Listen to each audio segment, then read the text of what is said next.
Hey everybody, how's it going? Marcos Villegas for Fight Up TV here in Los Angeles with Oscar De La Hoya. Announced this fight with Vergil Ortiz taking on Serhii Bohachuk coming up in August in Las Vegas. A lot of stuff I want to touch on you with in regards to this fight, but your other fighters as well. First off, Oscar, Ryan, how is he, man? He seems to not be having a very good last couple of weeks. Have you had a chance to talk to him and communicate with him? Yeah, I mean, look, like I've said before, I mean, every time I talk to him, he seems fine. Yeah, we talk and he seems great, and he's in good spirits, and we talk about some business, and we talk about what actions that he wants to take moving forward, and so, when I read all this on the internet and on social media, it's like, wow, I really don't know that side of Ryan. Like I don't know what people are talking about, because when I talk to him, it's fine. But yeah, I think that, look, I think that Ryan, when people say, well, Ryan needs help, right? Okay, well, everybody needs help, right?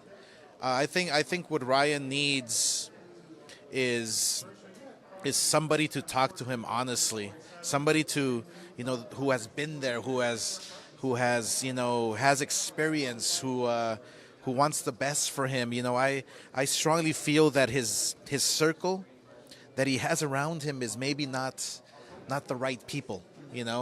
The entourage. And this is not criticizing him. This is not like attacking him. It's just I've talked from experience. So I'm hoping that I can get a hold of him in the next couple of days and really sit down with him and have a heart-to-heart.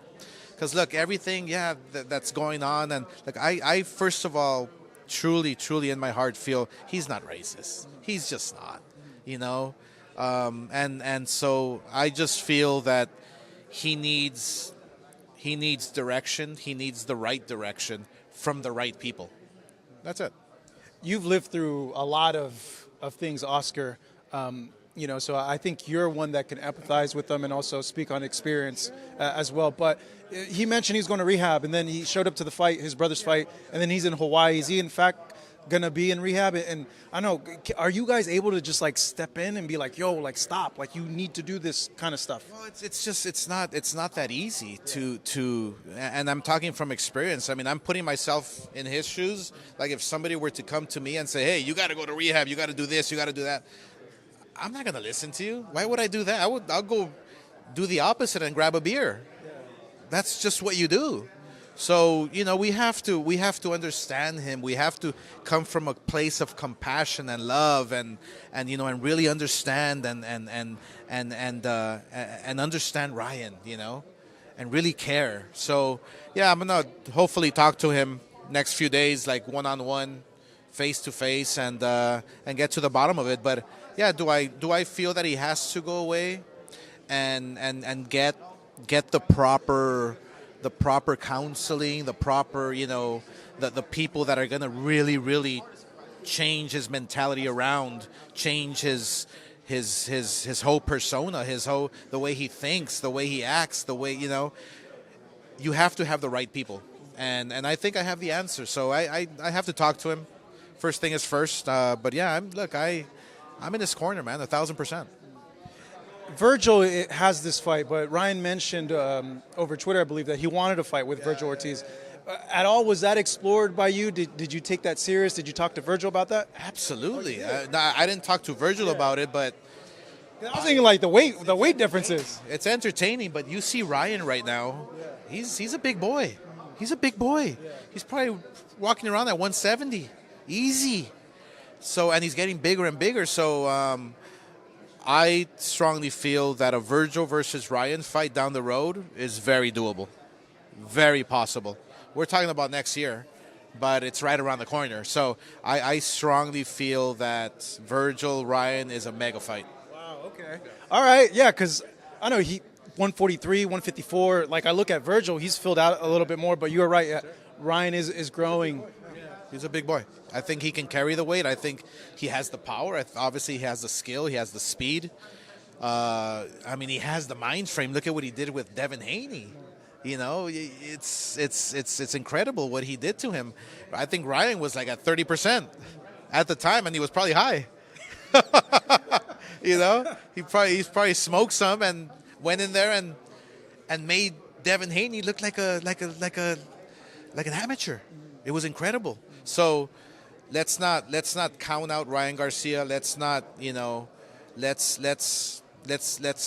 try to figure out how, you know, how to give him love and how to make sure that, because look, I don't want to.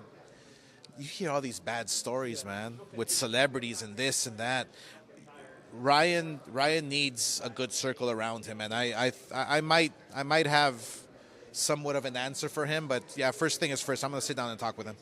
This is a good style matchup for Vergil as well. I think, you know, given Bocek's knockout ratio, Vergil's knockout ratio, they're going to clash. In your opinion, what puts Vergil ahead of Serhii in this fight? Well, you take a look at the European style, right, which is like come forward and, you know, me caveman, 1-2 hook. I think Bohachuk is different but the same. I think that, you know, in terms of power, yes, he's powerful. In terms of skill and speed, I think Vergil has him, you know, has an edge, but it's a different school. It's a totally different school. I think Vergil, you know, fighting on his toes, moving around, throwing jabs, combinations, punches and bunches. I think Vergil Ortiz, you know, can really shine on August 10th and against an amazing world champion in Serhii. So I think this fight here, I'm going to call it now. It's going to be fight of the year. I know the fighters never look ahead. They might have ideas of who they want to fight, but you as you know, Vergil's promoter, I would imagine you are kind of seeing what's there available for him. And I was kind of like looking, you know, Fundora was here. He has a fight scheduled with Spence. And I was like, oh, wow. Vergil's talked about fighting Spence always at the AT&T Stadium. I'm like, do you kind of see the stars aligning there for you guys to put on a fight with Spence if Vergil wins? Absolutely. Look, and you know, you mentioned Errol Spence fighting Fundora, which is going to be a very good fight as well. I mean, imagine Vergil with Errol at Cowboy Stadium with Jerry Jones. That's the idea. And when he was 17 or 18 years old, Vergil Ortiz predicted, I'm gonna fill Dallas Cowboy Stadium up one day. And I believe that day is coming. I believe that Vergil Ortiz is ready, the next fighter to fill up Cowboy Stadium against Errol Spence. I know you have a long queue, Oscar. I'll end it on this one. Shakur's a free agent now. He hasn't signed with anybody. You have Zepeda that you want to go ahead and put him into a title fight, but have you guys reached out to Shakur at all? And are you looking to make that Zepeda fight against Shakur? I actually have a Zoom call with his team at 3 p.m.